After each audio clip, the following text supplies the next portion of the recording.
Welcome to another episode of the Real Estate Happy Hour Weekly. I am your host, Chris Wright.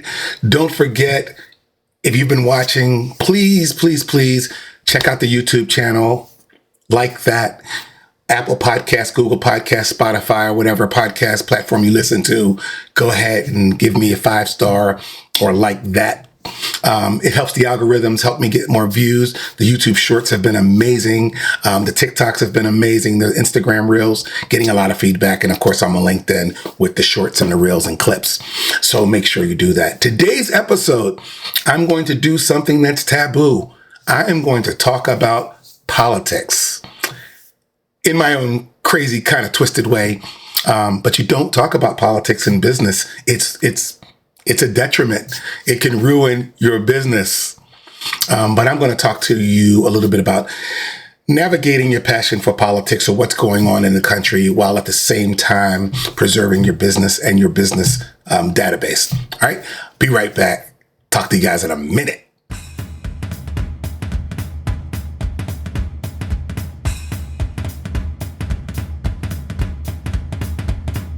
This is the Real Estate Happy Hour, and I'm your host, Chris Wright.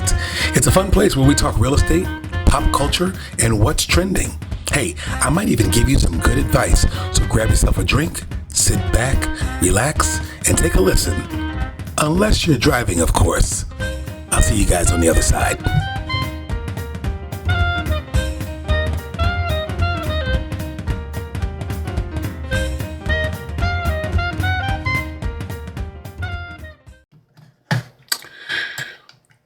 All right, ladies and gentlemen. So I am back. As I said, we're going to talk a little politics today. And again, I know from a business standpoint that is taboo, but we're going to talk because we all know that, especially since, 2015, politics have been very divisive. You got red, you got blue, you got Trump, and all three have different ideology. All three have very big differences.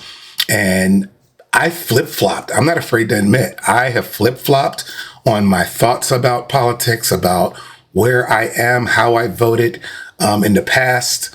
And I think I know why. It's mainly because I was supporting people and I wasn't supporting ideas or ideology or policies as much as I should have been. In some cases, yes. I think we're also attached to our upbringing. We're attached to our families and how our parents thought, how our community thought, our neighbors, our friends. I pretty much, if you grew up, and I'm talking, kids are being very rebellious now. So I'm not talking about Generation Z or the new people that are coming up. But there was a time that if you didn't agree with your parents' politics, they would kick you out.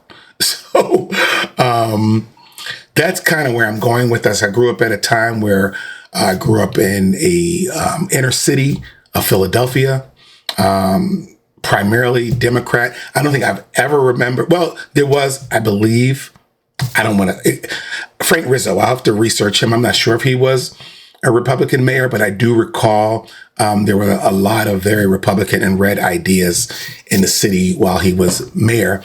But most of my life in Philadelphia, up to I was 18, before I joined the military, it was a Democratic town. And just like most inner cities, I always hear the criticism that most inner cities are run by Democrats poorly. But neither here nor there. I'm just trying to give the illustration that you are pretty much a product of your environment. You think like your environment. You think a lot of times like your parents and family, and then you hear the noise so much that you tend to agree with what you hear in your community, at the local bars, in the restaurants, the politicians that circle your neighborhoods. Those are the people who usually make up your adult mindset when you decide to go into the ballot box yourself. So I just wanted to point that out. But politics can be extremely divisive. I have lost a percentage of my business because I too strongly supported one side over the other or one person over the other. I'm going to give you an analogy. So I love movies. I'm a big movie buff, have been since I was, 2 feet high. And what I realized is that I love the making of movies, even sometimes more than the movies. You can like Star Wars, but you ever remember those programs or those documentaries, the making of Star Wars or the making of The Godfather? I loved that. To me, that was more exciting than the actual movie. I don't know why I never got into Hollywood or cinematography or directing or writing. But my point is that I used to like the making of movies a lot more than I liked the actual movie. And there are some movies that I actually hated, but then if I was flipping channels and I stopped on PBS and I saw the making of something, I would automatically stop because I wanted to get into the makeup, the cinematography, the whys, the ideals behind why you did a shot, didn't do a shot, how the director decided to end the movie, how something that happened in the first 20 minutes correlated with the last 10 minutes, all that kind of stuff. When it comes to politics, I am the same way. I like the making of politics, but I don't always like the movie. All right. I like to see how the sausage is made, but I don't always like the sausage. So another perfect example is my support of Barack Obama. Everybody got caught up in the hyperbole, the guy, the man. The making of it was amazing. There was crying, there was tears, there was hopes of progress. Hope and change was the idea. We all thought that we were heading towards a post-racial America. And we just thought that we've arrived to this political utopia, this environment that it's here. The Dr. King dream has finally arrived. And the making of it was amazing. You got to admit, some of you got caught up in it too. I'm not alone. But we didn't necessarily like the movie. It was kind of anticlimactic. It was fade to black without an ending. It was, I don't know. So that was even his second term, there were a lot of people who said, now here's the thing for Barack Obama supporters. I'm not saying in my eyes that he did a bad job. It was just once he got in office, we realized that he didn't pull the strings. There was a lot of other people pulling strings because that's the way politics is. Any of you people out there who have dreams and goals and desires to be a politician, understand that your aspirations and your ideas doesn't necessarily transfer into sitting in the seat. Because once you get in the seat, there's people that's going to come over and whisper in your ears and go, that's very altruistic of you. Isn't that nice? You're special. But guess what? That's not how it works. Okay. So while I believe that President Obama had good intentions, I think he realized that this is not how it works. Okay. And then a lot of people were disappointed. And particularly people of color, because to this day, there are people that say, well, he did nothing for the black community. He wasn't a black president. He was a president he wasn't the president of the United States of black people. He was a president for all of America. So he had to make decisions and ideas for the entire country. And even in trying to do that, there were people that still say that he touched on racial issues that he should not have, like the beer summit. He should not have gotten involved in a law enforcement or police matter versus this prominent black civil rights writer, Henry Louis Gates Jr. And he should not have said things like a law enforcement decision was stupid.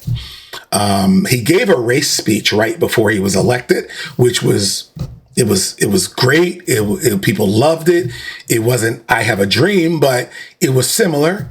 But he talked about his experience with race and growing up in a mixed race family. And that really was, emotional. And people grasp onto that. And I think it did a lot for his election outcome. He was also tied to Reverend Wright, a fiery Chicago pastor who was divisive in his speech, divisive in his ministry. And he married the Obamas. And because of Obama's ties to him, people were like, you got some splaining to do, buddy. And so he had to censure Pastor Wright. So I think I'm going on a tangent. My point is that you start to fall in love with the person that's running. So because of that, if you're for, in many circles, you have to be against. And that's not how politics should be. If you're for something, then you need to be against something. And when you start to do that, you find yourself in a pickle, particularly if you run a business. You know what's crazy? So I driving around my town and city, I actually saw major businesses putting up Trump flags. This was Trump 2020, not Trump 2024. And then there was the election prior to that, Trump 2016. Like, there were major businesses with flags, signs on the window, full-throated support of Donald Trump. And I thought that was a bad idea. I thought it was a bad idea at the time. And I think it's a bad idea now. I also didn't think businesses should put up signs that said Biden. But people did that as well. And the bumper stickers on the back of the car, if you're self-employed, I don't recommend putting a bumper sticker on the back of the car. But anyway, back to the making of. So I love the making of movies, but don't necessarily like the way the movie plays out. And I didn't like that in the case of the making of Obama. Great job with the social media marketing. Great job on the campaign trail. Stump speeches were amazing. Probably no better stump speeches since Teddy Roosevelt. I mean, he killed the stump. That was the making of a president. Was I crazy about it once he was in office? Anticlimactic. So that's kind of where I'm going with that. But we all know that I lost business because not only was I for Obama, but I was against everything that he didn't believe in or everything that was against his ideas. And I made that very public. I was known as the, what did they call it? The pot stirrer, because I put things out there about politics on social media. I should not have done that. I was so anti. I read every anti-Donald Trump book ever probably made. They were all good. They were all entertaining. Because come on, Donald Trump is an entertaining guy. He brings the business. Like he brings eyeballs to social media. Look how many Twitter followers he got, how many, now he has his own social media platform called Truth Social. So my point is that by being against Donald Trump, that made me a fire starter. That is not good for business. So we all know that can be extremely divisive. And you're going to lose business, whether you know it or not. People are just going to disappear. People are going to stop following you on social media. People are going to block you. People are going to delete you. Your own customers that you've done business with will no longer speak to you. Sometimes there's a dividing line that once you state what you're for, the people would rather not know. They will do business with you if they did not know. So you're probably thinking, like most people think, well, what about freedom of speech? And what about, the freedom to support what I want to support? You don't lose those freedoms. There are just consequences to sometimes expressing them. And if you don't care because you feel that there are enough people in your circle of trust or people that's going to do business with you, that your full-throated support of one person is not going to affect your business, then by all means, rock on. Were there enough Obama supporters to support me that I didn't have to like Trump, or I could talk about Donald Trump out in the open and not feel the pinch? There possibly was, but sometimes you have to look at your geography. Sometimes you have to look at your demographic and decide, is this smart? Is this good business practice? Is this, self-preserving? All right. So make sure that you think about those things prior to being out in the open. And then as I matured in politics over the last 10 years, over the last 4 or 5 years even, I realized that, wow, you know what? Even though I voted Democrat, I supported Obama, I support a lot of the social issues of the liberal parties, I also support a lot of ideas of the conservative party.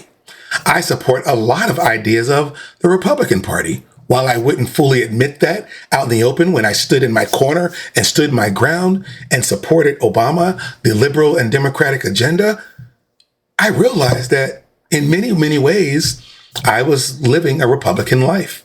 I was supporting a lot of Republican and conservative ideas. So I want to get to how you can be in politics or how you can express your politics without losing business, right? You want to get behind policies that affect you personally. You want to get behind ideas. Now, here's what I'm saying.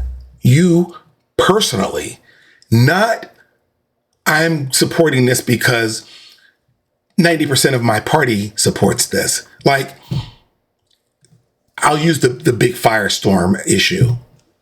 Abortion, all right? If you support, pro-life? If you're pro-life, that might be a personal decision.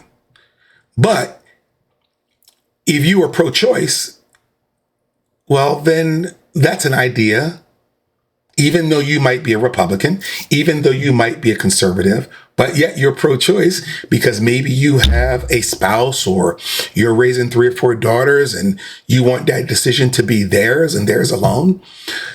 It might not be a good business decision in your household to say that I'm pro-life. Okay, so you just want to get behind policies that affect you personally, how they affect your business and your future family and your family future and your legacy. The policy, not the person. So if you want to put things on social media, you might want to say what you support, which is an idea, which is a policy. If you want to talk about the economy, then you talk about the economy, not the person, not the party, not the political ideology, meaning conservative or liberal. So don't be committed to a person. Be committed to the outcome and support the issues that affect your industry or workplace. I'll give you a perfect idea. I'll give you a perfect idea. PACs. I used to not believe in political action committees or PACs, but I'm a real estate agent and we have something called RPAC. And I was strongly against RPAC for a long time because I thought it was political. I know because we're self-employed, that I didn't know where the money was going, but I didn't want the money going to a particular party. So I would see realtors supporting Republicans. And I would get angry with that because I thought, I'm not putting money into a political action committee that supports a party that I'm against. But I was totally wrong about that. I'll explain why. Because one day I got to actually get involved in the process, and we have something locally called Lobby Day. And that's when we would go down to the assemblyman or go to the I forgot what it's called. We used to go to the state assembly in my city in Albany, New York, and we would visit various politicians who made rules and laws and things like that. And we would present any problem or challenges that we had in our industry, the real estate industry, and ask them to back or support us against things that would hurt our industry. It didn't matter whether they were red or blue. It didn't matter if they were Republican or Democrat. It was more, Here's a problem that we're facing in 2020. This is going to affect us in a negative way. Can you get behind us in stamping out that idea so it doesn't come into fruition? RD, who cared? Will you support this? And there were people on the Republican side that goes, oh, yeah, this is ridiculous. I've been reading about this. I've been hearing about this. Hey, I invest in real estate myself, they would say.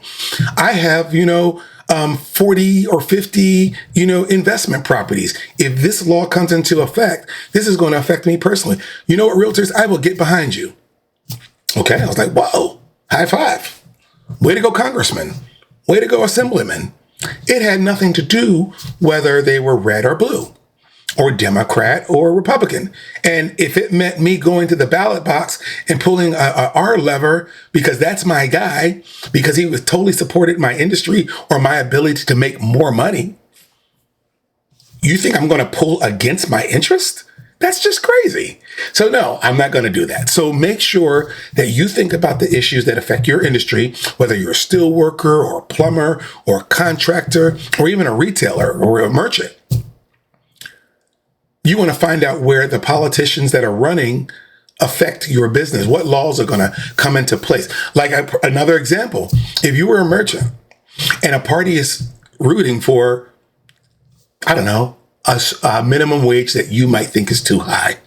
Now, maybe you were for increasing minimum wage, but you were like, oh yeah, I'm for increasing minimum wage, but not that much. I think retailers all over America are pushing back against that by self-checkout. I've heard the self-checkout is more expensive. I don't know. But my point is, they're not hiring. There's not a cashier at every register. Everywhere you go, there's longer wait times. Service has diminished a little bit because there are some companies that just can't afford to pay the higher minimum wage. But if you are someone, you're going to the ballots and you're pulling a lever, you might be thinking, I'm not supporting that much per hour. I'm not going to say a number because then I'll be tied to it in this video. But I don't have employees that I have to pay a minimum wage personally. But even if I was to hire an assistant for my real estate business, I got to give that person minimum wage. And not only were minimum wages affected, the benefits that you have to give to full-time employees were also affected. So now you're going to these large retailers and no one's full-time. And you have very few part-timers. And you'd rather pay a machine for self-checkout or someone to stand at the door and go, may I see your receipt? May I see your receipt? You know what? That doesn't take care of all the problems. And people are whining and complaining. How come there's no cashiers? How come there's no cashiers? And I might say to them, why did you vote? Why did you vote to increase the minimum wage? All right. As much as it was. I go to my local convenience store and I'm seeing starting at $17 an hour just to get people in the door. And then what did that do with the wages across the board? People who were getting $17 an hour and that was considered a good wage, they thought, holy crap, now I'm getting paid the minimum wage. And they would want to go renegotiate their salary or their hourly wage. So it was just a problem across the board. We haven't still figured it out. But in the case of the politics and how you vote, that might be something that you consider when you're at the ballot. Be consistent in your support of ideas, not consistent in your support of a person, because a person has flaws. A person has flaws. So now, I didn't even want to do this video because I knew that I do clips. And when I make clips out of this full podcast, you only get a minute or maybe 90 seconds of the whole total idea. And a lot of those will get taken out of context. You would almost have to watch the whole thing in order to get it. But I'm still going to do clips and I'm still going to say what I'm going to say. But I'm scared. I'm scared. When Donald Trump came onto the scene, from the moment he came down the elevator. Now, if you're older and you knew the old Donald Trump from The Apprentice, from just him being a billionaire in New York City, how, his Miss America, was it? Miss America? Or was it Miss Universe? I forget. if you knew Donald Trump from the past, then you already knew that he was a bombastic. He was very outgoing. He was extroverted. He was in your face. He wanted to be a celebrity. He wanted to be an NFL owner. As long as he can stand in front of the camera and say crazy things and crazy ideas, that's who he was prior to coming down the elevator and announcing his candidacy. All right. So he already had a ton of people who either didn't like him. He was also supported Democrats. He was also very liberal in his ideas. He was a heavy Clinton supporter because that was Hollywood. Notice that most Hollywood, most entertainment industry support Democrats and liberal ideas. And Donald Trump was right in that. He was on the Howard Stern show 2-3 times a month. So if you didn't know that, that's a little background on Donald Trump and who he was. And a lot of people thought he was cool. Rappers rapped about him. Singers sung about him. In the hip hop community, he was the guy. He was who they wanted to emulate. And then when he became the president, the whole hip hop industry was against or anti-Donald Trump. But he was cool. He was good to be. He was Scarface of the business world. He owned real estate. He had Trump money. He owned hotels. He was Vegas. So that's why a lot of the hip hop community loved him and endorsed him. But then when he came down the escalator, and he committed to being a Republican and being a conservative, and he was saying anti-liberal ideas, the whole entertainment industry, Hollywood included, went against him. Then there was the trailer bus, when he's grabbing them by the hoo-ha, and how he talked about women and said some misogynistic things that didn't play well for the women empowerment community. And then, of course, people who, even though they have misogynistic rap lyrics, just snickered in the back and go, I can't support that out loud, but that was gangster, right? Yeah, but the more and more he came into our community on TV, the more people divided. Okay. And then, there was good people on both sides thing in Virginia. Like more and more of the things he said, I don't even believe that Donald Trump believed a lot of the stuff he said.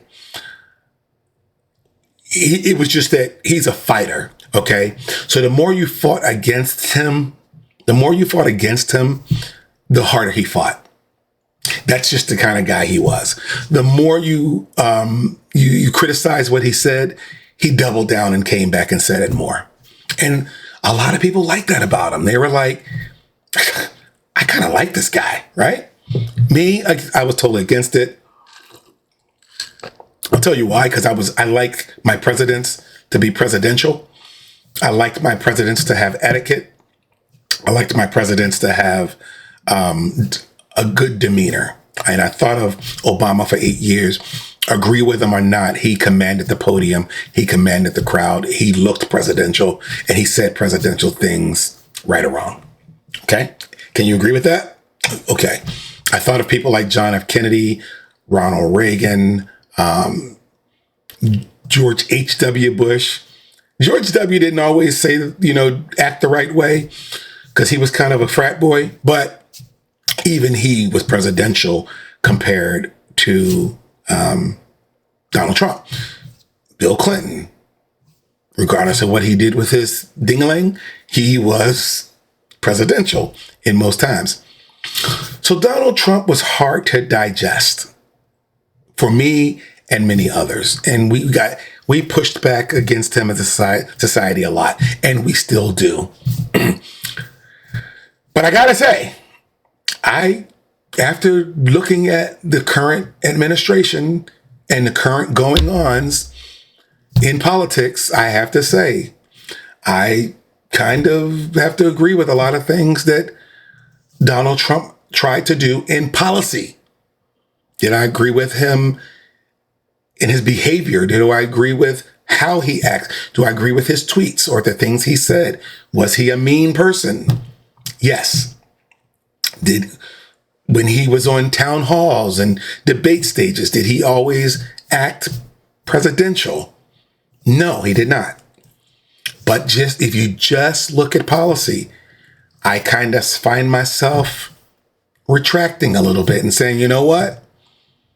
From a geopolitical standpoint, I kind of agree with him. From a economic standpoint, our military standpoint, all those ideas, and if they had been, if those, a lot of the policies that Donald Trump had, whether he thought of them or whether someone gave him the idea, it doesn't matter. All presidents are given ideas and they have a circle of people who give them ideas.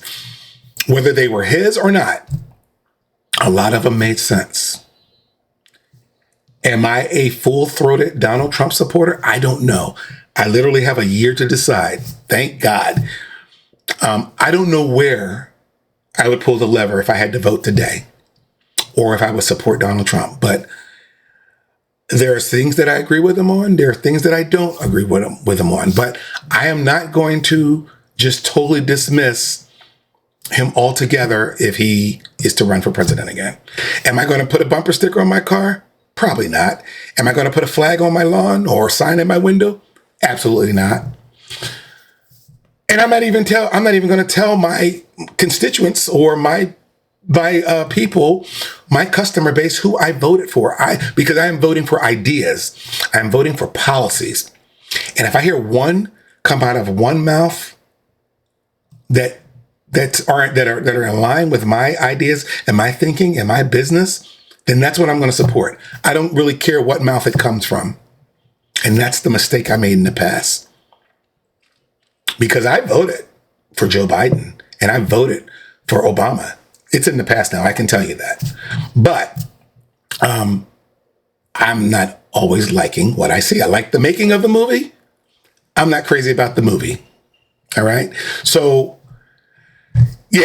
now back to business. In business, be prepared to denounce something, you see as a wrong, no matter who it's coming from. If you are a public liberal, but you see something that the Democrats are doing that is wrong, and everybody knows who you support, they're waiting for you. They're going to say, okay, where's the consistency? Okay, so make sure that you denounce something you see as wrong, no matter who it is and no matter which mouth it's coming from, because it's not in line with your ideas. Me Too and sexual assault, sexual misconduct has been in the media a lot, right? So if you see someone from your own party, from your own group, that's doing something that doesn't align with the sexual ideas or sexual assault ideas or treatment of women or misogyny that you agree with, then you need to call that out publicly because you yelled out against it publicly. But if you didn't say anything, then you can go into your little corner and hide. All right? Don't get caught up in the theater of it all or who's supporting what. Just denounce something that you supported in the past. All right? I'll give another example. I'll give you some history. In 1900, that was the William Jennings Bryan election versus William McKinley, right? And President McKinley was bought by the wealthy, whether the Rockefellers, the Carnegies, the J.P. Morgan, all those guys, those wealthy guys, those railroad tycoons, they got together and they said, we need to buy a president that supports big corporations and big business, where the candidate Bryan was for the people. And he did not have the money, the backing, that McKinley had. So he was like basically on horseback going town to town, this is where the whole idea soapbox comes from. He literally had soapboxes, not stages, not podiums. He had soapboxes. He would stand in soapboxes and large crowds would come out to cornfields and farms, and he would talk to them on these stumps. And he talked about jobs and people's livelihoods and the economy, low wages and fair labor and all that. He talked about unions. But even with all of that and all of these big crowds, he got a lot of votes. He just did not have the money to support.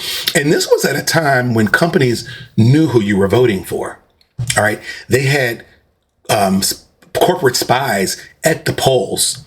And they were saying, if you're voting for this guy, you're voting against our boss.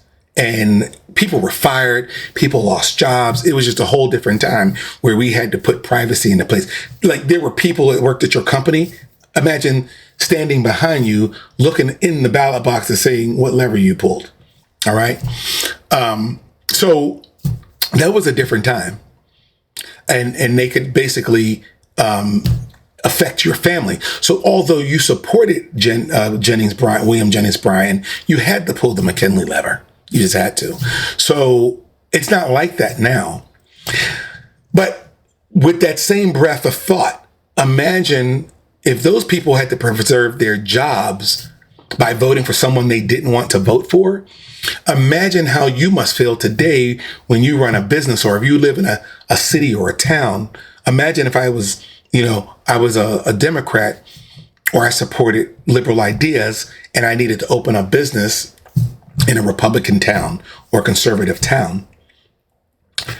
People may just not support me, or I had to go to town meetings or council meetings and I were looking for, hey, can I put this sign in my window? They would be like, at your detriment, go ahead. If you think that's what you want to do, rock on. But then they would get in their small circles and go, we're not eating breakfast there on Saturday mornings. Okay. So just think about that. Just like social media posts. When you make social media posts, you are putting your sign in the window. You are saying who you support in your window. And I know in my business, being a DJ and being a realtor, most of my circle of people I know are self-employed. They're photographers. They're DJs. They're in the wedding industry. They own wedding venues. They are, they're from plumbers, electricians, contractors. Most of these people are self-employed people. And guess what? When they post on social media, they are saying, I am a plumber and I support Donald Trump. So if I support Biden, or if I'm a liberal and I need a plumber, I'm going to go, as I'm scrolling through, no, not him. No, not him. Oh, there's a plumber. I don't know what he supports, or he's red like me. Isn't it better not to know? No one's going to go when they call or hire you. And I've had this happen to me. Now, are you a Democrat or a Republican? Funny thing happened when I bought my house. When I moved in, a neighbor actually came over to me to introduce himself. He goes, hey, I'll use Bob for the sake of privacy. Hey, hi, Bob. Yep, my name's Chris. My wife, Donna, kids, blah, blah, blah, blah. Welcome to the neighborhood. How can I help you? What do you need? He helped me mow my lawn, helped me cut some trees, the whole nine. He goes, I only have one rule for new neighbors. You got to be Republican. Now, he said it in jest, right? But I'm thinking there might have been some truth to that. Like how he thought. He was like, if you're going to live in this community, you need to be a Republican. I was like, I kind of played it off, laughed, joked. I didn't tell him who I supported or what I supported because he's my neighbor. I don't want to start off my new neighbor in a bad way. I have some amazing neighbors, by the way. Amazing neighbors. And I can tell you, other than that guy, of all the neighbors that I met in my community, I don't know what their political affiliation is. And because of that, we are good neighbors. We help each other, man. We share firewood. We mow each other's lawns. I help them with something. They help me with something. We just have a great community of people, and we vote how we want to vote. And we believe that it's about community and being right by your neighbor and doing the right thing and helping with the raising of, one another's kids and all that. And it's never about politics. So I just wanted to make a shorter podcast today because I don't have a guest to talk about best practices when it comes to expressing your political passion and what you, how you should, basically navigate those waters when it comes to business. You guys have a great week. I'll see you on the other side. Don't forget to like and subscribe, mash that button, give me 5 stars for effort, even if I suck, and we will go from there. And once again, don't just watch the clips, because clips don't give you the full context of what I'm saying. And I'm going to make this a clip too about telling you, don't just watch the clips. Watch the full video and get more understanding behind what I'm saying. Not saying I'm a Trump supporter, not saying I'm voting for Biden. I'm saying I got 11 to 12 months to decide. So we'll decide. And it's going to be based on ideas, and it's going to be based on preservation. All right, you guys take care. See you next week.